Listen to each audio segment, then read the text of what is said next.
Halo,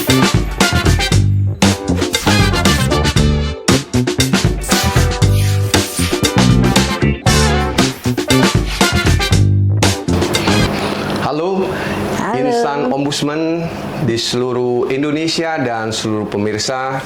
Hari ini kita kembali di podcast kesayangan kita, podcast Teriak, tempat ekspresi insan ombudsman audiens kreatif. Hari ini kita akan membahas sedikit terkait dengan apa itu Biro Hukum Kerjasama dan Organisasi. Dan hari ini kita hadirkan Kepala Biro Hukum Kerjasama dan Organisasi, Ibu Esti. Apa kabar Bu Esti? Sehat Pak. Sehat Bu Esti. Terima kasih Pak. Oke Bu Esti, hari ini kita akan bincang-bincang Bu Esti terkait dengan tentunya perkenalan Ibu dan juga banyak hal. Ibu boleh cerita Bu, artinya boleh cerita tentang keluarga, sekolah, dan sebelum di ombudsman. Mungkin Ibu bisa cerita Bu. Baik. Terima kasih. Pertama-tama terima kasih diundang di Teriak. Ini kesempatan pertama saya bergabung di Teriak. Izin memperkenalkan diri, nama saya Esti Budiarti. Perjalanan karir saya cukup panjang.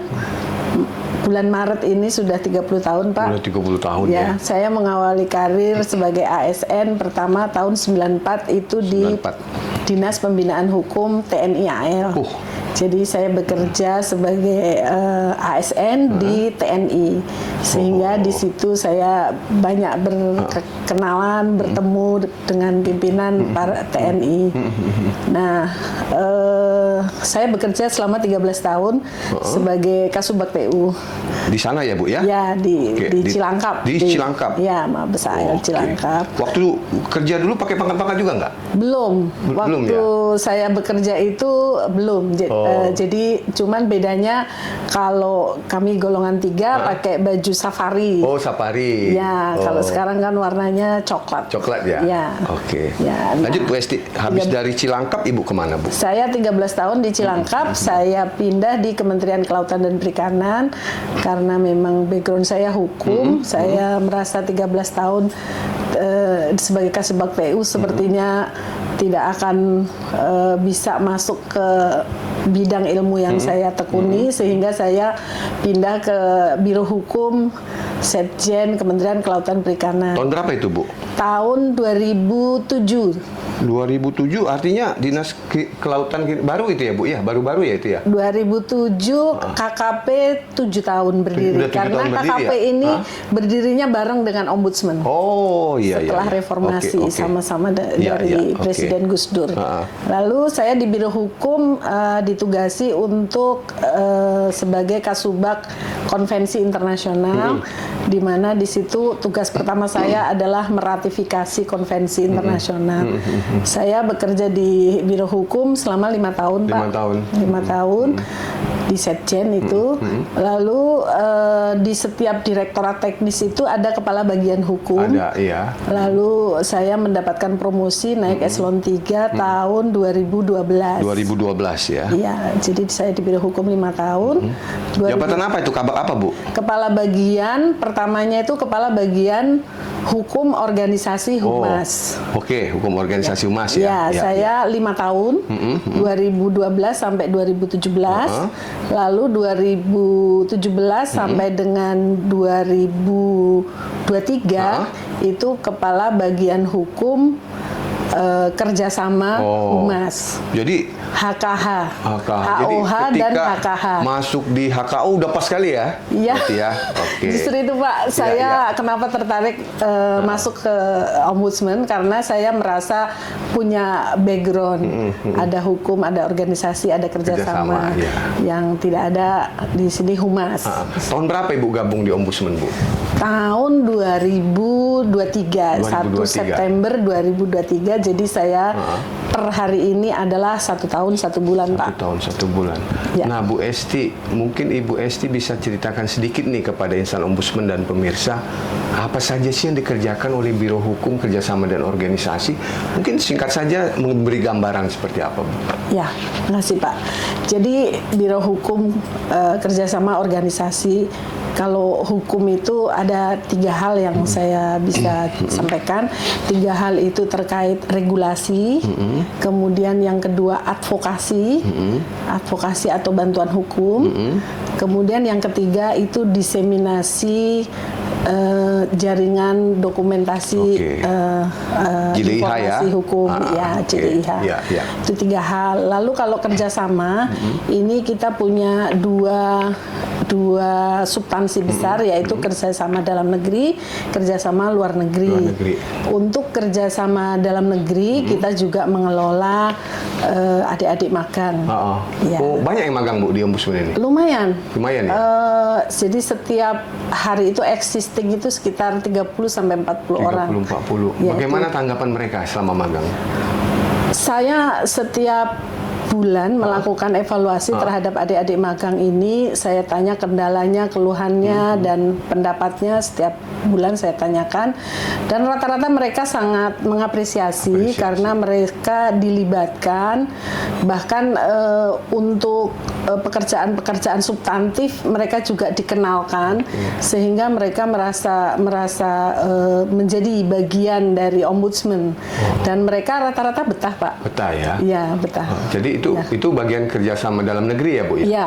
Kalau yang lain lagi kerjasama apa Bu? Nah, kerjasama luar negeri ini memang lumayan banyak yang kita harus urus. Jadi Ombudsman ini tergabung di Southeast Asian Ombudsman Forum, namanya CAOF. Ya, CAOF ini terdiri dari 4 anggota. 4 anggota itu Indonesia, Thailand, Filipina, dan Timor Leste. Jadi kita diinformasikan Pak Sekjen kalau kita sudah 6 anggota, kita bisa lapor ke ASEAN untuk membentuk secara resmi, karena ini masih sifatnya forum. Forum ya. Nah, berarti bisa hilang F-nya nanti ya. Mudah-mudahan kita upayakan kalau membernya nanti sudah bertambah setidaknya minimal 6. Lalu setelah CAOF kita ada OICOA. OICOA itu Ombudsman di negara-negara Islam. Itu juga Indonesia atau Ombudsman Republik Indonesia menjadi member. Juga, kemudian di International Ombudsman Institute ini juga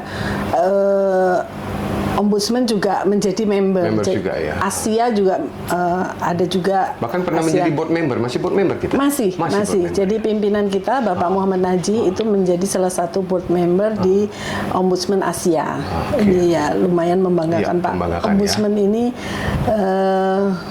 cukup dikenal baik di Asia, di ASEAN, apalagi karena kita founder di CAO Forum. Lalu di internasional, pimpinan kita ini juga aktif terlibat di dalam kegiatan-kegiatan konferensi internasional maupun seminar-seminar internasional. Nah, satu lagi organisasi Bapak. Organisasi ya. Nah, itu nanganin apa itu Bu, organisasi? Ya lumayan. Organisasi ini kita punya 3 hal juga. Yang pertama itu fasilitasi reformasi birokrasi. Yang kedua itu tata laksana. Yang berikutnya adalah kelembagaan. Nah ini ya kita masih banyak PR Pak Sekjen. Terutama kita punya cita-cita bahwa untuk setiap perwakilan ini kita punya satker struktural supaya para ASN yang bekerja di sana itu bisa mendapati jabatan-jabatan yang lebih jelas, betul Pak. Nah ini masih perjuangan kita terus ya Bu. Betul, ini target kita untuk ini kita sudah memulai Pak, sudah menginisiasi naskah akademis juga sudah ada, tapi memang harus diubah melalui regulasi, jadi peraturan pemerintahnya harus diubah. Kita terus berkoordinasi Pak dengan Menpan, mudah-mudahan satker di perwakilan ini bisa segera terbentuk. Termasuk RB juga ya? Nah, RB ini juga lumayan ini Pak. RB kita ini per tahun 2023 yang nilainya keluar 2024. Itu nilai kita sudah 77 Pak. Sebenarnya sudah berhak atau sudah memenuhi persyaratan untuk mengusulkan tunjangan kinerja 80%. Hanya saja memang kita masih mengkoordinasikan hal tersebut. Tapi kami ingin tahun 2024 ini nilai RP kita masih naik lagi, harapannya sih target 80 Pak, bisa masuk ke angka 8 sehingga dua kali berturut-turut naik, tentunya mudah-mudahan bisa meningkatkan ya. Salary lah ya. Menpan bisa yakin. Dan bahwa ombudsman ini tidak main-main nih. 2 tahun berturut-turut kita upayakan untuk naik, dan mudah-mudahan dampaknya juga bisa kita nikmati dengan kenaikan tunjangan kinerja, Pak. Mungkin ini salah satu teriak dari Biro HKO terkait ini RB. Mudah-mudahan ini teman-teman dari Menpan juga menyaksikan ya. Jadi artinya ombudsman bahkan sebenarnya dari 2019 Bu, ombudsman ini dijanjikan untuk 80%. Tapi waktu itu karena pandemi, keuangan negara, setelah 2023 naik, harusnya 2024 kita sudah harus bisa 80%. Nah, mudah-mudahan ini berlaku adil ya untuk semua kementerian lembaga. Karena kalau kita dengar-dengar ada salah satu kementerian yang fantastis. Ya, ombudsman ini cuma naiknya kecil ya. Mudah-mudahan dari teman-teman Menpan, Kementerian Keuangan juga ya bisa mendengarlah teriak-teriak kecil kami dari insan ombudsman. Mungkin sedikit Pak kami tambahkan, kami berharap mungkin di kepemimpinan presiden terpilih yang baru ini dan mungkin nanti kabinetnya juga baru, kita bisa diapresiasi kerja-kerja ombudsman ini sehingga kenaikan RB itu bisa berdampak pada kenaikan tunjangan kerja insan ombudsman. Demikian, jadi Pak. bukan hanya cuma ASN tapi juga teman-teman asisten ya. Betul, semua karena insan itu ombudsman satu kesatuan. Jadi kalau tunjangan kinerja naik, maka insentif juga naik. Jadi artinya kalau kita bicara RB ini bukan cuma milik dari teman-teman ASN, ini milik semua insan ombudsman. Jadi semua insan ombudsman harus ngeh ini ya. Jadi kalau kita salary kita mau ditingkatkan, mari kita bareng-bareng ketika Ibu Esti dan tim juga selalu woro-woro tentang apa itu reformasi birokrasi. Terima kasih Bu Esti untuk penjelasannya, sangat menarik ya. Tentunya dari 3 itu Ibu bisa ceritakan yang paling sulit itu dari antara 3 substansi besar tadi yang mana yang Ibu agak masih kurang gitu? Ya, sebenarnya intinya ya bisa dihandle, Pak. Bisa dihandle semua. Hanya saja memang untuk khususnya kelembagaan organisasi ini rentang kendali kita ini tidak mandiri, tidak sendiri. Artinya misalnya kayak kita mengusulkan kenaikan tunjangan kinerja, kita harus dengan Kementerian PAN, harus dengan Kementerian Keuangan. Jadi bukan dalam kendali kita sepenuhnya ya. Bukan dalam kendali kita sepenuhnya. Jadi proses koordinasi dengan kementerian lembaga yang terkait ini terus harus kita jaga supaya semua proses kelembagaan itu bisa kita wujudkan, Pak, karena step-stepnya banyak, Pak. Jadi insan ombudsman harus tahu yang disampaikan Bu Esti. Jadi artinya bukan tidak berusaha, kita sudah berusaha, namun perlu kesabaran dan harus intens ya. Jadi artinya perlu dukungan dan juga doa. Mudah-mudahan melembutkan hati para pengambil kebijakan apa yang dilakukan oleh teman-teman di Biro HKO ini bisa dilaksanakan dengan baik. Nah, Bu Esti, kita sudah tahu tadi ya banyak hal terkait Ibu dan juga tadi kita sudah mendengar juga apa itu sih Biro HKO, Hukum Kerjasama dan Organisasi. Nah, Bu Esti, ini biasa ini dalam podcast kita ini ada beberapa pertanyaan yang harus dijawab cepat ya. Jadi silakan nanti Ibu jawab apa, kalau perlu Ibu tambahkan keterangan silakan. Ya. Bu Esti, regulasi baru atau kebijakan lama? Regulasi baru. Mengapa, Bu? Karena hukum itu progresif, Pak. Harus melihat situasi terkini. Jadi hukum itu harus mampu menjawab kebutuhan masa kini. Oke, makasih Bu Esti. Perjanjian formal atau kesepakatan informal? Perjanjian formal, Pak. Formal ya. Orang hukum ini harus formal ya. Ya, supaya mengikat. Mengikat, oke. Nah, rapat daring atau rapat tatap muka? Daring oke, tatap muka oke juga. Pilih satu, Bu. Harus satu. Tatap muka. Tatap muka ya. Oke. Jadi tatap muka lebih ini ya, lebih ini Ibu rasanya. Ya, biasanya proses-proses klarifikasi itu pesan yang disampaikan lebih jelas. Oke. Oke. Mitra lokal atau mitra internasional? Mitra lokal. Agak sulit menjawab ya. Sulit. Ya. Tapi dijawab aja Bu, nggak apa-apa. Ya. Karena mitra lokal ini orang yang kita hadapi. Oke. Ya, kalau mitra internasional itu lebih ke branding. Branding ya. Ya, branding. Oke. Baik. Ya. Prosedur legal atau diskusi santai Bu? Prosedur legal. Legal ya. Ya. Oke. Jadi memang orang hukum ini ketat sekali dia ya. Ya. Rapat maraton atau rapat singkat? Maraton, Pak. Maraton ya. Ya, harus karena menyusun regulasi nggak bisa singkat. Harus terus-terus ya. Ya. Oke. Advokasi hukum atau mediasi konflik? Advokasi. Advokasi sesuai dengan tugasnya itu ya Bu ya. Ya. Oke. Jadi juga kemarin advokasi itu juga ketika seorang ingin menjadi, kemarin ada podcast kita, salah satu narasumber kita Pak Hartoyo, analisis kebijakan utama.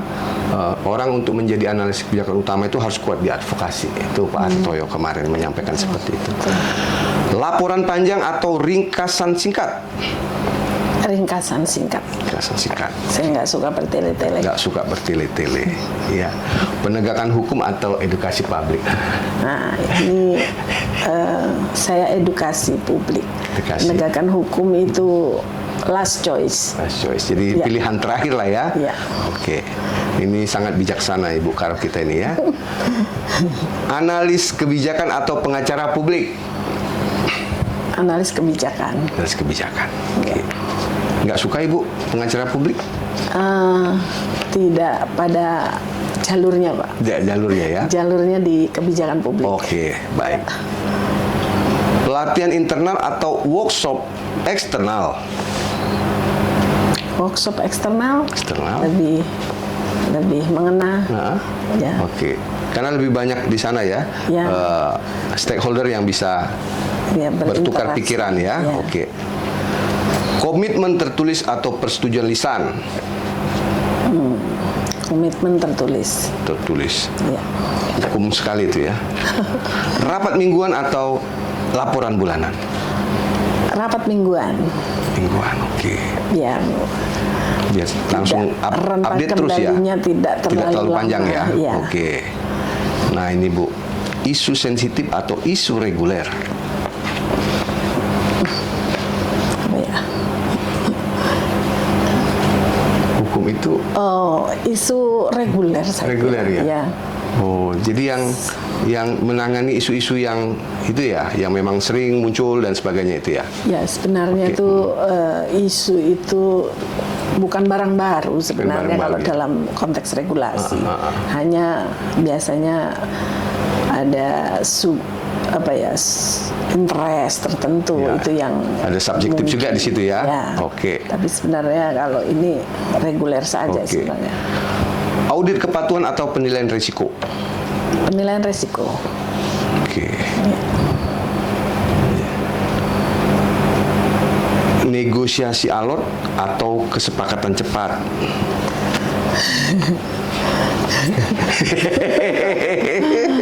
Ya, negosiasi kadang dibutuhkan. Sekalipun alot kita jalanin, ya, karena untuk mencapai kesepakatan itu butuh berargumentasi, butuh berdialog gitu. Iya. Nanti- Jadi Ibu lebih pilih negosiasi ya, alot ya? Pak. Oke. Nah, tugas lapangan atau tugas administrasi? tugas administrasi. Tugas administrasi ya? Ya, Pak. Ya.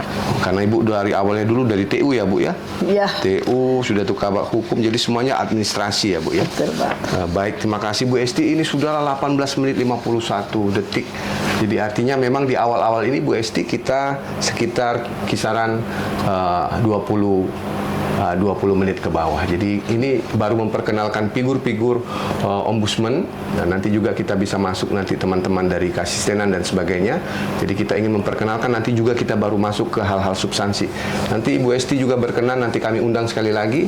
Siap. Tapi dalam kapasitas menjelaskan banyak hal, mungkin yang lebih substansi mengenai tugas-tugas di Biro HKU. Baik. Terima kasih pemirsa sekalian. Itu tadi kalau kita dengar ada beberapa teriak juga yang disampaikan oleh Ibu Esti, khususnya untuk stakeholder ombudsman yang ada di luar, bahwa RB Ombudsman ini sudah dari 2019 dijanjikan, ini sudah 2024. mudah-mudahan didengar dan bisa direalisasikan.